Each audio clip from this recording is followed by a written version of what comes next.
business writing, how boring, how irritating. But the reality is, the more senior you get in most companies, even today, even in the era of ChatGPT apparently, even today, the more senior you get, the more effective you need to get at business writing. And to get to that position, you have to also demonstrate that you're good at business writing. And what I'm going to do is I'm going to share with you in this video a very simple mind trick for you to be effective in this particular aspect of maximizing your career.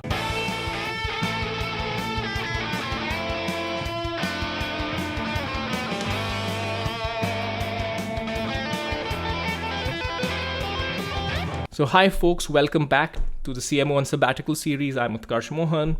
Very quick summary, I have retired from the corporate world at the age of 37, and this series is just zero cost to consumer information in order to help people get some information that could help them with three objectives, which is how I've structured it: how to maximize your career, how to maximize your career to generate capital, how to then deploy said capital so that you can get a lot more of it, obviously.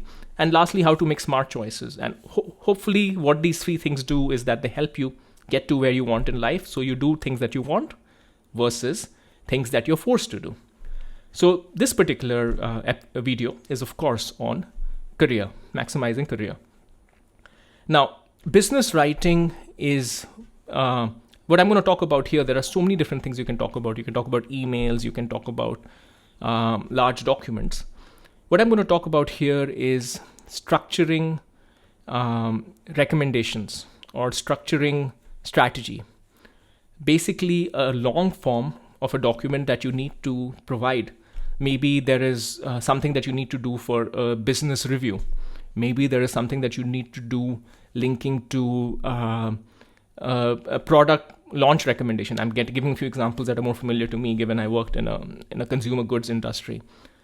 And the difference between a good recommendation, a good document, and a bad recommendation and a bad document is the difference between a career that goes like this and a career that goes like this. It is really how you write is essentially, your writing is your ambassador. We talked in one of the previous videos about the PIE model, performance, image, exposure. You will meet only a certain number of people, but a document that you write can travel. And that can give you the exposure to the right folks. It can help project a good image or a bad image. So writing is very important. Now, the company that I worked with is actually famous for the art of the one-pager. They're known for doing this. And it has been a brutal journey in terms of learning how to be good at it was first learning how to even make a one-pager, then getting good at it and getting great at it, and to the point that then you are the person who is teaching people how to do the one-pager. That's kind of the journey that I've been through. And since I left the corporate world, I decided, why does this skill have to be restricted only to people who I've had a chance to interact with in the physical world? Let me just put this information out there. So one-pagers are very difficult to write because if you have to summarize a lot of complexity into one page, it sometimes feels almost impossible. But there is something that you can do that will help you get started on the journey. And this is what I called the email mind trick. It's not something I've not been sitting around the last 15 years trying to come up with different tricks. It's just some techniques that I've developed along the way or I've learned from different people. This one is mine, however. The technique is, when you're in the mindset of writing a document, you have Microsoft Word or whatever open in front of you. It can be quite daunting. You have a blank sheet of paper, you have to populate it, and then sometimes you try to populate everything together and it ends up being 2 or 3 pages, and then you have to summarize, then you have to try to get it down to one. And this process can take days. Sometimes it used to take me even weeks to write a good one-pager, particularly for something critical like a business review. Then I started doing something very simple. Instead of starting the document on a Microsoft Word page, I started writing the document on an email. And guess what that did? When you're writing an email, you are not writing, you're not writing a long thing, right? It's literally, an email is something that you write maybe in 10 minutes, 15 minutes max, and you send it out. The mindset that you have when you're writing an email is very different from the mindset that you have in writing a document. But reality is that if you're writing a short document, a business review, a recommendation, a strategy recommendation, whatever else it might be, think of it like you're writing an email. It doesn't have to be super long. One page isn't that much. Some emails are almost a page long.